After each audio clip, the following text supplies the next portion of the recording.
bulletin. Don't forget that we do have our new podcast. This is something that we're doing for you guys, for Redeemer, because I was trying to figure out a problem a while back. This issue of, my main job as a pastor is to teach and to equip you to live the Christian life, to understand Scripture, to apply it to your life. And I only have 1 hour a week to do that, basically, right? And that's if you're here every week, right? And we got traveling and sicknesses and coronavirus out there, so who knows why you might not be here on a given Sunday? And so there goes that 1 hour, right? And so, or maybe you go to a group and that's good, that's some discipleship. But I was thinking about I've only got 1 hour. Really not even a full hour because I only speak for 35 to 40 minutes. And outside of that, you're being taught by whatever various media is around you. And so how can we speak into your everyday life? And so that's where me and Ryan came up with the idea for the podcast, a way to try to equip you and give you some teaching outside of Sunday morning, just something that's at your own, something that you can do at your own leisure. And so I hope that you'll take advantage of that. And we're trying to do episodes and topics that are actually important to you and things that will actually help you. Episode 1, we've gotten a lot of good feedback on it. Episode 1 is on the question of just how can I read my Bible better? Because I want you to be able to read your Bible for yourself, to be able to understand it and apply it to your life. And so in that short 15-minute episode, I just teach you some really simple ways that anyone can do. You don't need a seminary degree to do any of the things that I talk about. Some really simple, practical tips on how you can read your Bible better.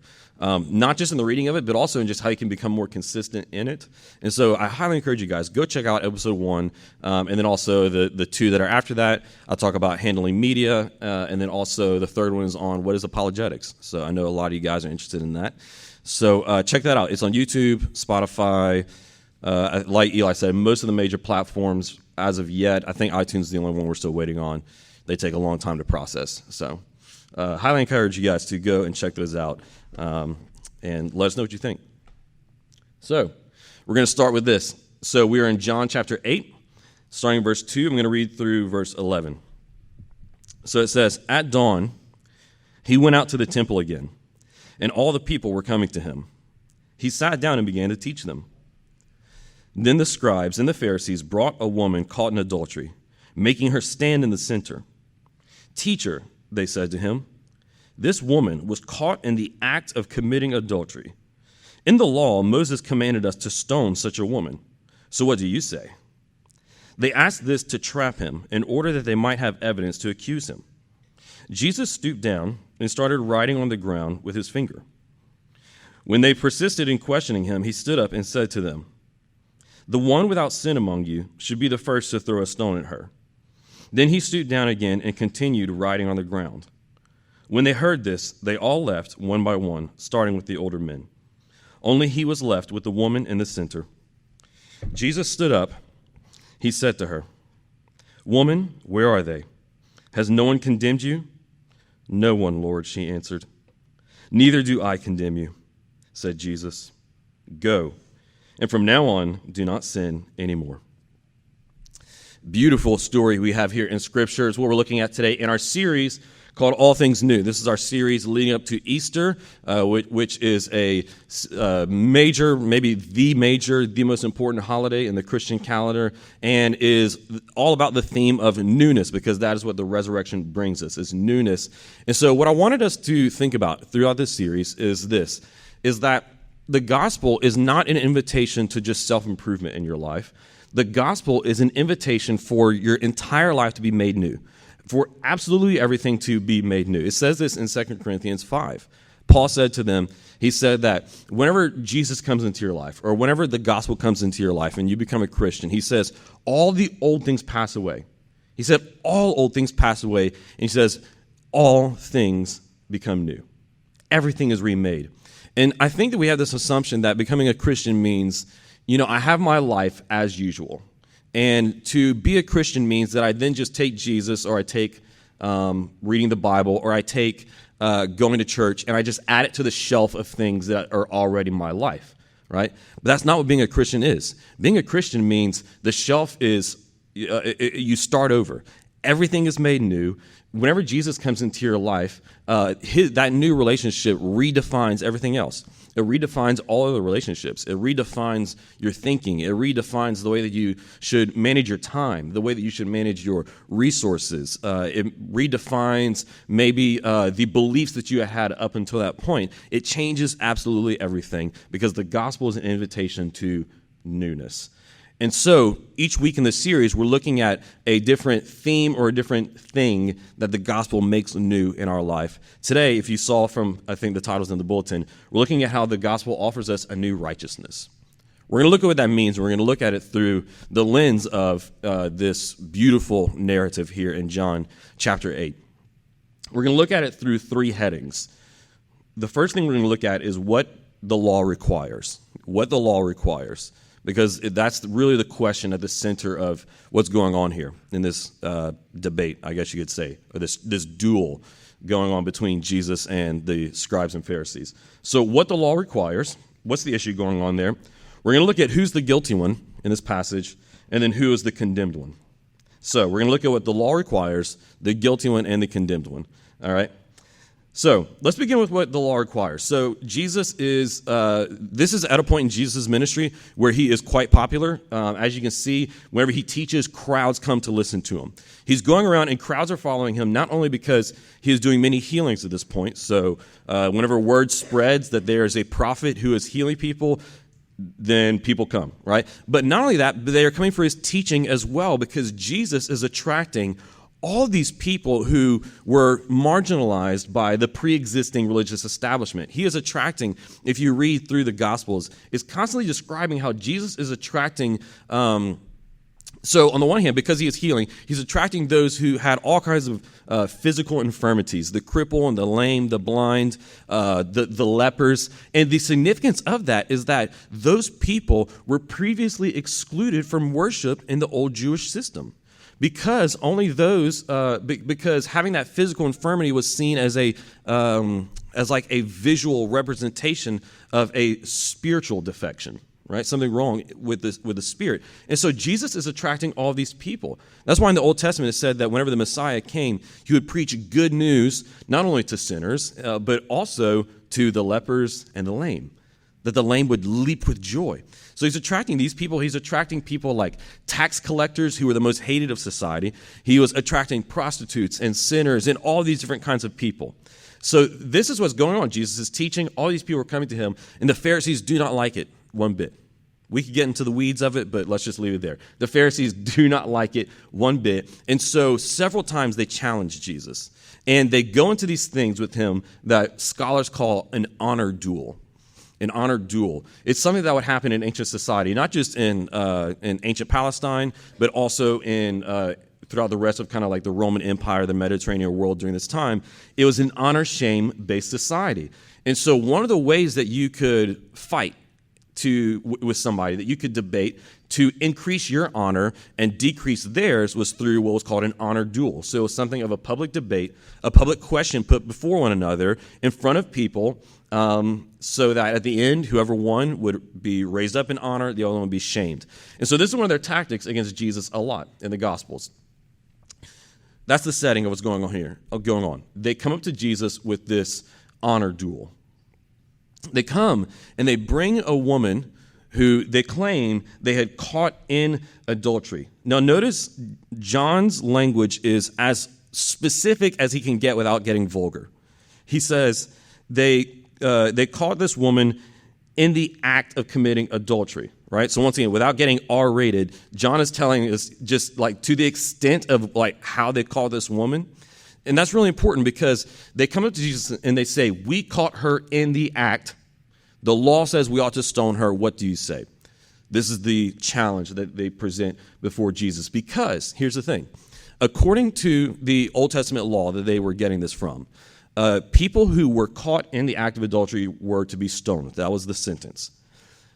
It was a harsh penalty. We're going to get to that in a second. It was a harsh penalty, but on the other hand, the Old Testament law was extremely generous in the amount of evidence that was required. In fact, our legal system could probably get a lot better if we would take a cue from the Old Testament system's standard for how much evidence was required to convict people and especially to execute people. Because here's the thing.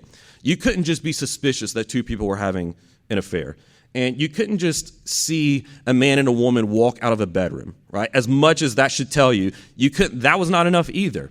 You had to visibly see these two people in the act of adultery, as they say, in order for the evidence to be required to stone the man and the woman. And so they're coming to Jesus and they're saying, we've got the goods, essentially. They're saying, we have the evidence. This is what the law says. Now, what do you say? Here's the trap that they've put him in, because it's a trap. It's not an honest question. It's designed to try to make him fail. There's a couple of pressures working against Jesus in this situation. Pressure number one is this. In the way that the legal system worked during this time. So you have Israel, but if you remember your history, Israel was underneath occupation by the Roman Empire during this time. This is really during one of the very strong points of the Roman Empire. They're spread all over the Mediterranean world, into Europe, into Africa, and they're in control of Israel during this time. They allowed the certain regions of their provinces to be mostly self-governed. So they gave the Jewish authorities a lot of latitude in order to follow their religion, follow their own laws, to manage themselves. But they still had governors over these regions. And one of the main things that the governors were in charge of were, number one, putting down any insurrection, putting down any rebellions. That was the main thing. Number two, carrying out any death sentences. So while the Jewish authorities had a lot of latitude, they had a lot of authority, they could not put anyone to death, especially if it was putting someone to death over one of their own laws. So they're coming and they're challenging Jesus here, because if Jesus says, well, if that's what the law says, we've got to stone her, what they're doing is they're trying to put Jesus in trouble with the Roman authorities, have him perceived as an insurrectionist, as a rebel threat, and then have him put down by the Roman authorities. So that's pressure number one that Jesus is facing. Pressure number two that Jesus is facing, it's a clever trap they have him in, is that Jesus has been attracting people like her. He's been attracting the adulterers, the tax collectors, the prostitutes, and then just the broad term sinners. He has been attracting this community that had been excluded by the religious establishment with his message, with the good news of the kingdom of God that he was bringing, and it was creating a community of people who were lawbreakers. And so not only are they putting him in a compromising situation in terms of the law, they're trying to put him in terms of they're trying to put him in a compromising place in terms of his own message. Because if Jesus says, well, no, we should just let her be, we should just free her, well, then they could accuse him of not being truly a prophet or not being truly a teacher because he is going against the Old Testament law. He would have immediately lost credibility. On the other hand, if Jesus says, if that's what the law says, we got to stone her, he loses all of his credibility and his popularity with the community that he has been building. They're trying to undercut his message. So it is an interesting, difficult place that they have put Jesus in, with multiple cross pressures and issues going against him. But it's a trap. It's a trap that they have designed. And how do we know that it's a trap? Because of this. Where is the man? We have double standards in our society today. They had double standards too. According to their law, according to the Old Testament law that Moses gave them, if two people were caught in the act of committing adultery, the man and the woman were to be stoned. They were both to be executed, but they only bring forward the woman. So that brings up all kinds of questions of, was the man there? Was this woman placed in a trap just so they could trap her and then bring her to Jesus, right? But where's the man? They're not coming to Jesus with pure intentions, with good intentions. They are not coming to Jesus with the goal of actually upholding the law, but it is all a trap because, once again, where is the man? They were both to be stoned. Now, as you've probably been thinking every time I say stoned, as they're supposed to get stoned, as they're supposed to be executed, we've all been thinking, that sounds harsh. No matter, even if we all agree that, that infidelity is an immoral act, or it is extremely damaging to a marriage or destructive to a family, even if we agree on that, we might say that sounds really harsh. Here's what we need to understand. Yes, it is harsh. Okay. Yes, it absolutely is harsh. We can agree with that. We can affirm it. Yes, that is an awful punishment. But also get this, that it was, that as far as scholars know, and as far as scholars think, it was rarely ever actually practiced. So that's the first thing. It was rarely ever practiced, once again, because the amount of evidence that was required in order to carry out such an execution was extraordinarily high. So, number one is that very rarely do we think that this was actually ever practiced. And number two is this. We need to understand the way that the law worked just in general for the people. The Old Testament law, we break it up into several different categories, right? There's the categories of the moral law, which is something that we should follow all the way up until this day, things like the Ten Commandments. Those are things that still hold true for us. There's the ceremonial law, so the laws regarding how they were to conduct their worship and so on. As New Testament believers, that doesn't apply to us. And then there's their civil law, which is where this would come in. And, it was all kind of mixed together, but the civil law dictated their civil affairs and so on. All of their law was not just meant to provide them a list of rules to follow, but all of their law in the Old Testament system was meant to teach them. It was meant to be a teacher. It was all meant to be object lessons. And Paul even affirms that in the book of Galatians. You might remember in the book of Galatians, Paul says that the law was meant to be a teacher. Well, it literally was, because especially in circumstances like this, the law is intended to be a visual teacher, an object lesson of the holiness of God and how far separated we are from the holiness of God, and what happens whenever an impure people tries to enter into the presence of holiness. Because the law's requirements for morality were extraordinarily high, once again, and whenever it came to their worship, the laws regarding who was allowed to enter into worship were extraordinarily high, because it was supposed to teach the people of just how holy God was. Holy meaning his absolute perfection, his absolute moral purity, his absolute infinite goodness, right? So holy that whenever the angels are singing around him, they cry out, holy, holy, holy, because it is so intense that there's no other way to put it other than to repeat it 3 times. So the law is intended to teach the people, this is just how good God is. And then the severe punishments were in order to teach them, this is what happens to people who are outside of relationship with him. Consider this, another example.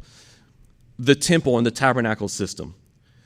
So they had the tabernacle up until, around the time of, until the time that Solomon was king.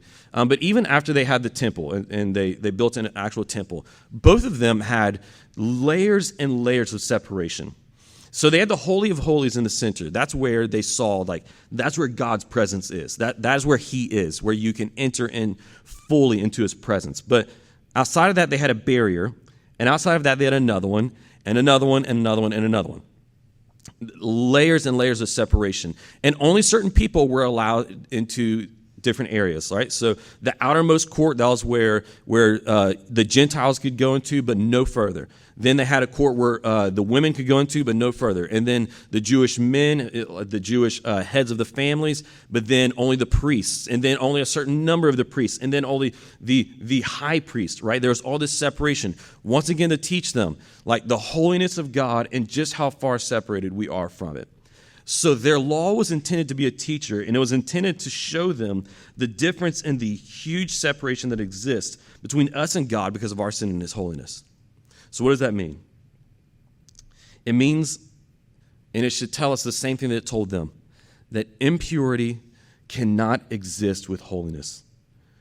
There can be no coexistence between a perfect God, a good God, and sinful people or wicked people. That as long as we are in our sin, there is a separation from us. And if we continue in that sin, if we go through our whole lives separated from God and into death, then there will be an eternal separation from him.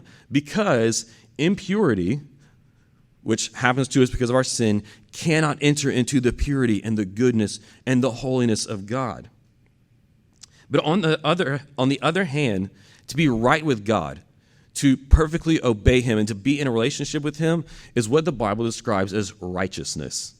You can remember what righteousness means simply by just a really easy tip. By the beginning of that word, right? Righteousness means being right with God. And so while on the one hand, for sinners, there is separation and condemnation, to be right with God, to be obeying his law, to be in relationship with him means to be righteous. And only the righteous can be with him. You see, the only reason that the high priest was ever able to enter into the presence of God was because, you see, that high priest was a sinner. He was impure, of course, just like anyone else. But they would have a lamb who would die, so that in this symbolic act, the guiltiness of that high priest would be placed on the lamb, and then whenever he was covered in the blood of that substitute, then he could enter into the presence of God because his impurity, his guilt had been dealt with. It had been condemned on someone else, and so he was now right with God for that short period of time to be able to enter into the presence of God. That is what rightness means. Only the righteous can enter into be with God and enjoy his favor. And so here's what they're saying whenever they bring this woman, to go back to our story. Here's what they're saying whenever they bring this woman before Jesus. They're saying this woman is not righteous and should be condemned. What do you say, Jesus? That's what's going on. So let's look at Jesus' response, because Jesus' response is absolutely brilliant. Now, I know that maybe one of the questions, probably the question on everybody's mind is what is he doing in the sand? Right? They ask him this question. He doesn't respond at first. He leans down and he starts to write in the sand. What is he doing? Here's the answer. Nobody knows. Nobody knows. And we can talk about, if I have time, maybe I'll get to some of the kind of interesting things about that little act. But I want to focus instead on what we do know, which is what he said. So his response is absolutely brilliant. Let me give you 3 reasons why it is so brilliant. How he proves them wrong, gets out of the trap all at once. It's amazing. So his response, just to remind you of it, in verse 7, they persist in questioning him. He stands up and he says, "The one without sin among you should be the first to throw a stone at her." Brilliant. Here's why. Number 1, according to the law, only people who were not guilty of the same crime could be allowed to stone the person who was guilty of the crime. So Jesus he's not saying this. He's not saying, look, none of us are perfect. We've all got our issues, and so you should just let it go. You guys know that you're not perfect either. Like something that would sound very similar to what we might say today, right? Nobody's perfect. Jesus isn't saying that. He's getting at something deeper. He's saying, well, those of you who are legitimately authorized to carry out this execution, go ahead and do it. He's challenging them in a way that he knows will be effective because they know the law. Like I said, they place this trap in order to entrap him. He turns it over on their heads. He says, so whoever is without the sin, go ahead, go. Notice how the older men left first. They all knew what Jesus was saying. They all knew that they were guilty, that they had all broken the law in such a way that they did not have the authority to stone this woman. Like I said before, where's the man? The man might have been in the crowd. The man might have been one of them. He might have been in on the plot to try to trap Jesus. So Jesus, perceiving this, says, well, go ahead then. Whoever is without sin, pick up the stone and throw it at her. There's one of those old Christian movies where they try to portray, various stories from the Gospels. And in that movie, I think it was The Greatest Story Ever Told. In The Greatest Story Ever Told, they portrayed this story. And what they had the character who played Jesus do is he actually picked up a stone and he walked around the circle. And he said, who's without sin? We're like showing it, go ahead. Very powerful image. But that's what he's doing. So first of all, he points that out, that the men who are trying to condemn her, the men who are trying to act like they have the authority to judge her are guilty themselves. Brilliant response. Here's the second reason it's a brilliant response. Because he acknowledged her guilt without carrying out a death sentence on her. Remember what they were trying to do. They were trying to undercut his credibility by either 1, having him refute or contradict the law, or 2, just condemn this woman, right, who is someone that he would have welcomed into his community. By saying whoever is without sin, throw the first stone, he's implicitly affirming that she is guilty. He is not denying that. He is not denying that she was caught in adultery. And he is not denying that being caught in adultery makes her guilty before a holy God. And he is not denying that guilt before a holy God means death. It means condemnation and punishment. He is not denying any of that, all the while saving her life. He implicitly agrees with her culpability, but saves her, does not carry out her condemnation. Here's the third reason why it is an amazing response, because it teaches us something about the nature of being unrighteous. She was guilty before God, and she was unrighteous, as the Pharisees were pointing out, because of her badness. Because of her badness, she did something wrong. She did something that many of us would look at, even up until today, many of us would look at and say is an act of wrong or an act of sin, right? And so because of the act of wrong and sin, that badness, she had disobeyed God. She was guilty before him. But what Jesus showed us is that she was not the only one who was guilty in that stage. She was not the only one who had disobeyed God, because they had disobeyed God as well. They were guilty as well. They were acting in unrighteousness as well. But while she had been made unrighteous in her badness, they had been made unrighteous in their goodness. And their assumption that they knew the law so well, and they had followed the law so well, that it put them in a position to be able to condemn this woman. Jesus revealed that they were not the good men that they thought they were. Jesus revealed, you are not right with God like you thought you were. You are guilty as well. Both. They're all unrighteous. They're all guilty. So, the heading for this section is, who is the guilty one? They all are. They're all guilty. One guilty through her badness, the other guilty through her goodness. And that should reveal something for us. It should help us to see something, that we're all guilty before God. We might do it in different ways. Maybe for some of us, we have lived the life of traditional badness. We've lived the life of like the prodigal son type, where you go and you fill on the pleasures of life and all those things and so on. And so that makes you unrighteous before God. Maybe that's some of us, but a lot of us too are unrighteous before God, not out of our badness, but out of our goodness. Out of our thinking that we can be so morally good and such an upstanding person and know everything perfectly and have all the wisdom and live such a life that we are just so much better than the people around us. Or that we are just so good and that we have followed God's morality so well that God couldn't help but bless and like me. No, why does that actually make you unrighteous? Because we might say, well, how can being good make you unrighteous? Right? How can being good actually make you bad? That doesn't make sense to us. Well, just consider this. If you're being good in order to look down on others, does that really make you good? What were their fundamental problem? Jesus showed us that they're all guilty. What was their fundamental problem? Their fundamental problem was that they had come to view themselves as being so stinking good that they could then sit in judgment over others. They could look down from their thrones and cast stones upon all the wicked, impure sinners around them. So what if you do the same? Now, I hope that none of you guys are trying to stone anyone, but maybe you're lobbing some mental stones in your imagination, your fantasies, and in the fleeting, prideful thoughts you have about yourself as you look upon people maybe who are bad drivers around you, or maybe who don't have the same education level as you do, or maybe who live in a different neighborhood than you, or dress differently than you, or maybe who even live a really bad life, and you start to turn your nose up. Is that really goodness? Or is it pride? What about this?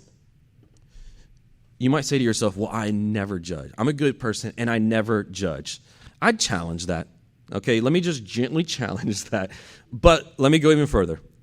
You might be good and in your goodness say, well, I think that I can be a good enough person and my life is decent enough that God, how could he not look at me, and maybe I don't deserve all of the accolades of heaven, but how could he not accept me because I think I'm good enough? If your motivation to live a good life is based upon, if I can be good enough, then God owes me something in return, once again, is that truly being good?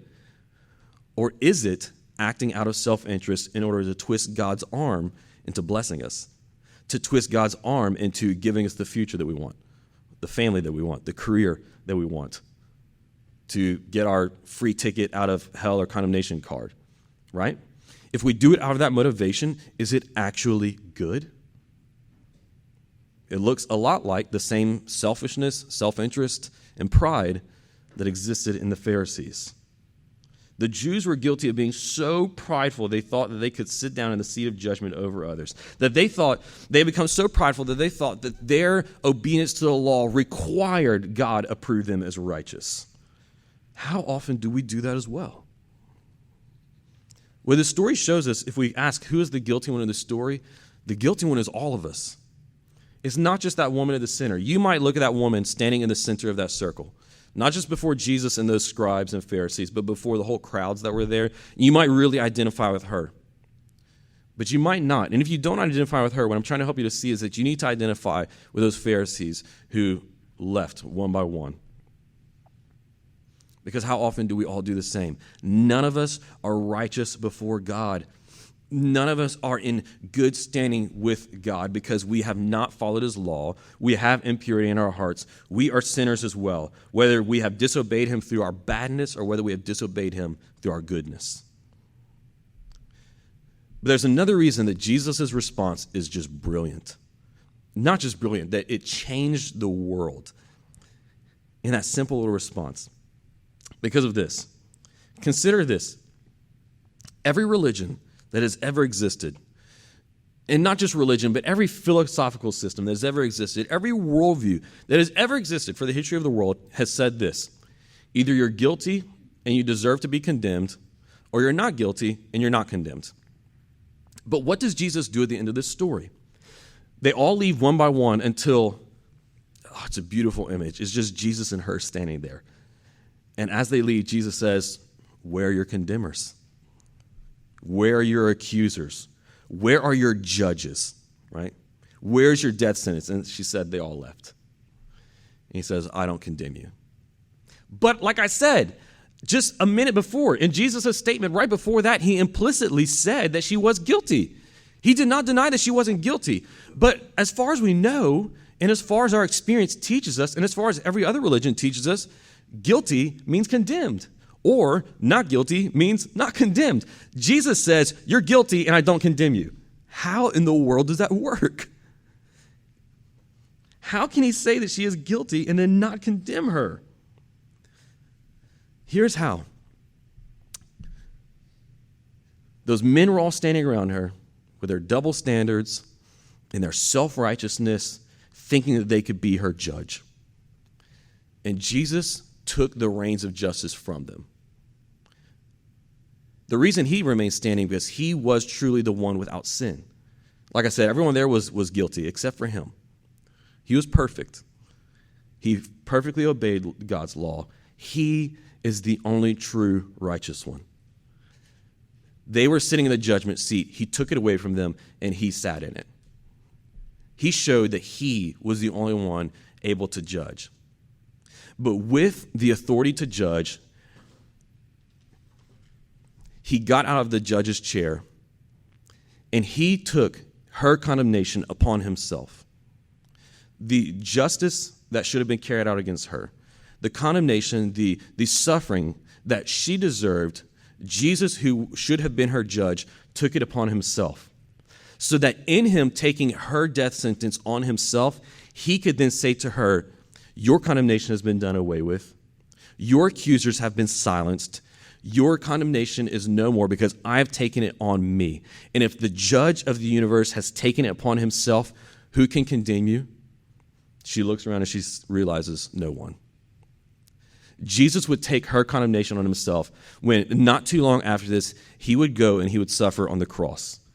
They would finally arrest him. They would place him on trial. They would beat him. They would scourge him. They would mock him, spit on him, slap him. They would make him suffer every humiliation that they had wanted him to suffer. They carried it all out on him.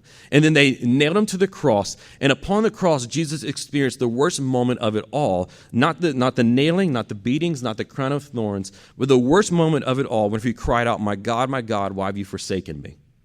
In that moment, Jesus received the forsaking In that moment, he received the being cast out of God's presence that this woman should have had.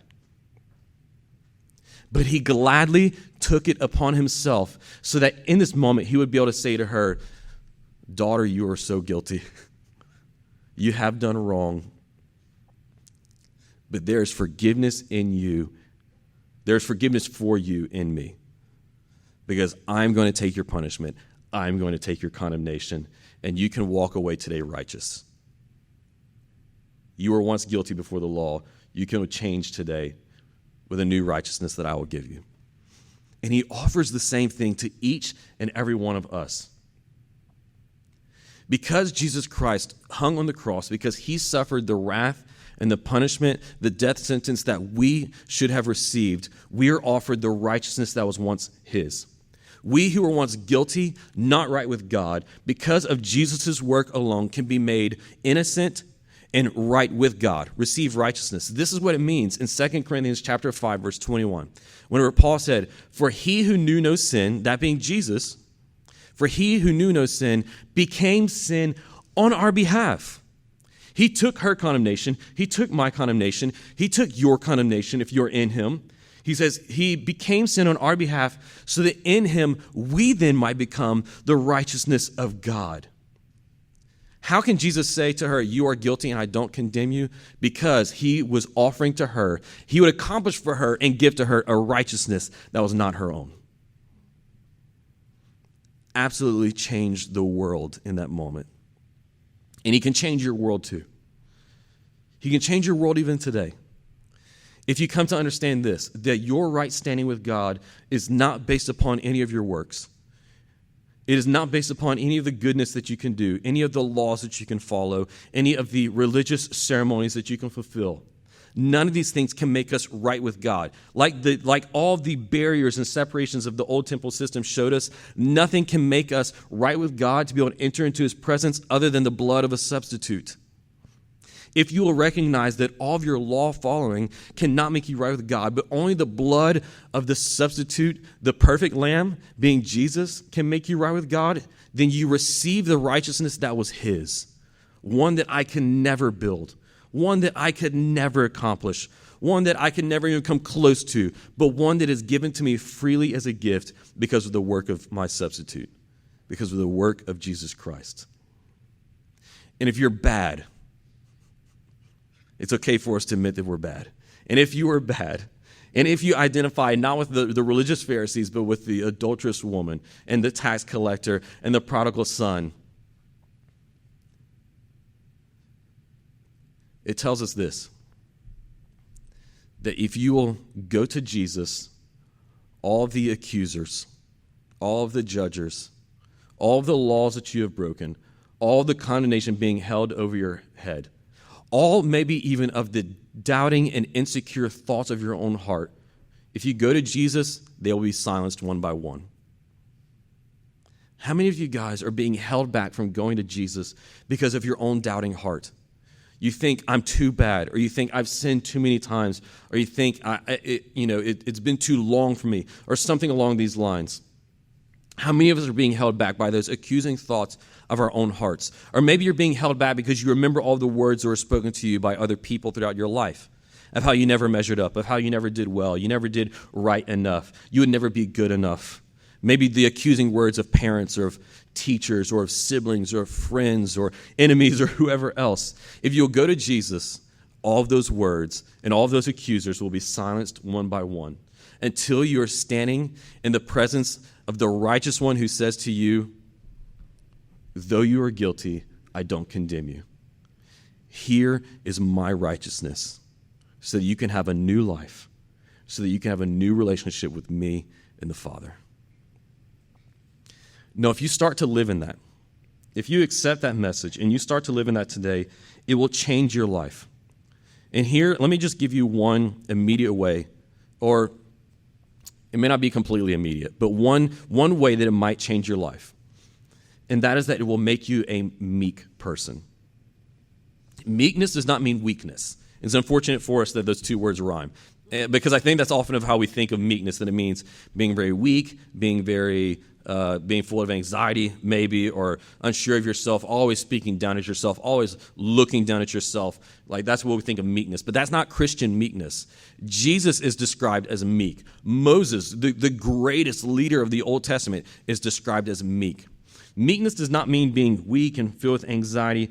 Meekness means being both gentle and strong. The Greek word that is used, that we translate for meekness, but the Greek word that is used is a word that is used of a powerful animal that is subdued and made submissive for its rider, right? So the idea of meekness is strength being controlled by humility. That's what Christian meekness is. It's the reason why. Okay, so I said we get back to this. It's the reason why whenever Jesus is being challenged, he's standing there in this very tense situation, he's able to just lean down casually and start writing in the dirt. Right? Like I said, I can't tell you what he was writing, but just isn't it pretty amazing that he has such calmness and composure in that moment that he can just lean over and act like they're not even there? That was a very strong move. It was a very courageous move and a bold move. And yet, on the other hand, Jesus does not disdain or condemn or look down on this woman at all. He is both incredibly gentle, humble, and incredibly strong and courageous. This is why Revelation describes him as the lion and the lamb. Two traits that most of us can usually only embody one. Most of us are usually either a lion, we're all strength, but also maybe a little judgy and a little prideful, or we're all lammy. we're all weakness, we're all gentleness. But Jesus is both, and the gospel can make you both. The gospel can make you the kind of person who has lionness and lambness, who has strength and gentleness, courage and humility, because meekness means you are freed from your ego. What does the message of the gospel tell us? The message of the gospel tells us that you can never be good enough before God. All of our good works are like filthy rags. You cannot build up your own righteousness, so the only way to enter in a relationship with him is by the righteousness of someone else. What does that do to your ego? It should deflate it. It should deflate that ego, because if you have a relationship with Jesus, that relationship is once and forevermore based upon his grace. It was given to you as a gift, and it will always be a gift. That deflates the ego. It makes you realize, oh goodness, I'm not that much better than everyone else. Sure, maybe I've made some better life decisions, but fundamentally speaking, spiritually speaking, on the plane that matters more than any other, which is relationship to God, I'm the exact same as that person, as this person, as them, as those people. What reason do I have to be prideful? And then whenever you're freed from your ego, you're freed from the fear of people. So you can be strong. You can be courageous. But then you're also freed from having to prove yourself. You're freed from that judginess. You're freed from having to be better than anyone else, which will make you gentle. This new righteousness is offered to each and every one of us today. It is a righteousness which can not only change the infinite path of your life by bringing you from being outside of relationship with God to being with him, but it's also something that can start to change you and make you that kind of lion, lamb-like person today. Let's pray. Father, we come before you and we ask that you would help us to understand the great meaning and the great impact that this story can have on our lives today. Lord, so many of us are filled with accusing thoughts. So many of us are filled with the shaming or judging words that we have heard people say to us, or that our own hearts say to us, or maybe even that the enemy himself says to us. Lord, and it fills us with guilt, and it fills us with shame, and it holds us back. Father, would you help us to see how in this story, though there was one righteous person, Jesus, that righteous person took our condemnation and guilt upon himself so that we can now be freed. Lord, that we don't have to deny our culpability, but Father, we don't also have to accept the punishment as ours, because the punishment has been placed upon you. You took it. Lord, for anyone who is struggling with those accusing thoughts, who is filled with that guilt, would you make your presence so real to them and allow them to be in that presence for long enough for those accusers to one by one be silenced and walk away. And Lord, if anyone needs to receive your righteousness for the first time, would you convict them of their sin? Help them to see that their badness separates them from you.